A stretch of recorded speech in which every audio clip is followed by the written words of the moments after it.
Years back, I saved an alien girl, and now she rules before me as queen. The golden throne room stretched endlessly before Jake Miller as he walked the crimson carpet toward the figure who had haunted his dreams for 15 long years. Queen Zara, of the Vorthak Empire, sat upon her crystalline throne with the grace of a predator and the beauty of starlight itself. Her skin shimmered with an otherworldly blue luminescence that seemed to pulse with her heartbeat. Those same violet eyes that had once looked up at him with desperate gratitude now gazed down with the cold authority of absolute power. Jake remembered that day on the mining colony of Kepler-7 when everything changed. He had been just another human engineer working the asteroid belts when the Vorthak warships arrived without warning. Most colonists fled in terror. But Jake heard something else in the chaos, the sound of a young voice crying for help. He found her trapped beneath the wreckage of her own escape pod, a girl who could not have been more than 16 in human years. Her exotic features were twisted in pain and fear as purple blood seeped from her wounds. The other Vorthak soldiers had abandoned her during their retreat, leaving her to die alone on the hostile human world. Any reasonable person would have left her there. The Vorthak had been humanity's enemies for decades, their superior technology and ruthless expansion threatening every human colony in known space. But when Jake looked into those terrified violet eyes, he saw only a frightened child who needed help. He spent 3 days hiding her in the abandoned mining tunnels, nursing her back to health with stolen medical supplies. She spoke broken English, mixed with her musical native tongue, telling him her name was Zara and that she was the daughter of a minor Vorthak noble. Her family had been killed in the attack, and she was the sole survivor of her house when Jake finally smuggled her off-world aboard a cargo freighter. Bound for the outer rim, she gripped his hand with surprising strength. Her voice was barely a whisper, but her words burned themselves into his memory. Forever. Thank you, Jake Miller of Earth.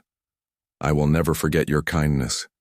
When I have power, I will repay this debt. Now, 15 years later, as Jake stood before the most powerful ruler in known space, he wondered if she had kept that promise. The message that brought him here had been simple yet impossible to ignore. The Queen of the Vorthak Empire requests the immediate presence of Jake Miller of Earth for a matter of great importance. The throne room fell silent as Queen Zara rose from her seat. Her royal robes flowed like liquid mercury, and the crown of living crystal upon her head pulsed.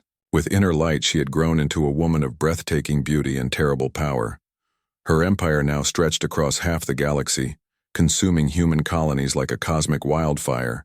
Jake, my old friend, she said, and her voice carried the authority of someone accustomed to absolute obedience. You look well, despite the passing years, Your Majesty.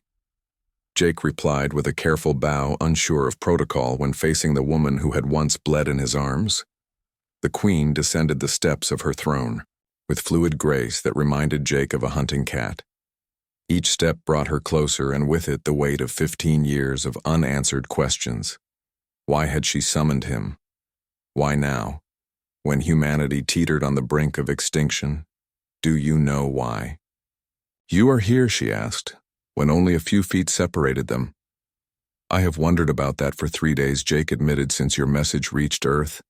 A smile played at the corners of her lips, cold and beautiful like winter starlight. I told you once that I would repay my debt to you. The time has come to honor that promise. Jake felt his heart skip as she gestured to the massive holographic display that materialized between them. It showed the current state of the war between humanity and the Vorthak Empire. Red zones marked conquered human territory, while shrinking blue areas represented the last free colonies. Earth itself pulsed weakly at the center, surrounded by enemy fleets. Your species faces extinction, she said matter-of-factly, as if discussing the weather. My fleets have crushed your defenses, and your leaders prepare for final surrender. Within a standard year, humanity will cease to exist as a free civilization. Then why? Jake began, but she raised a hand to silence him. Because you saved my life when you had every reason to let me die. I offer humanity one chance at survival. She turned to face him fully, and for a moment, Jake saw a flicker of the frightened girl he had once protected. You will become my consort, and through that union I will spare your homeworld. The words hit Jake like a physical blow. Marriage to an alien queen had never been part of any scenario he had imagined. But as he looked at the tactical display showing Earth's desperate situation, he realized the terrible genius of her offer through marriage. Earth would become part of the Vorthak royal territory, and therefore protected under imperial law. Humanity would survive, but as subjects of an alien empire ruled by the woman he had once saved from death. "Your answer, Jake Miller," she said, and there was something almost vulnerable in her voice despite her imperial bearing.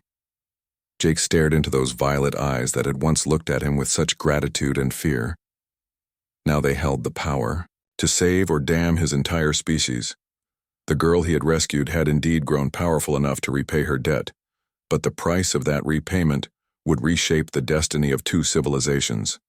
The fate of humanity rested in his response to the alien queen, who remembered every kindness he had shown her 15 years ago in the darkness of abandoned mining tunnels, when she was just a frightened refugee, and he was simply a man who chose compassion over fear. As Jake prepared to give his answer, he realized that sometimes saving one life could indeed change the entire universe.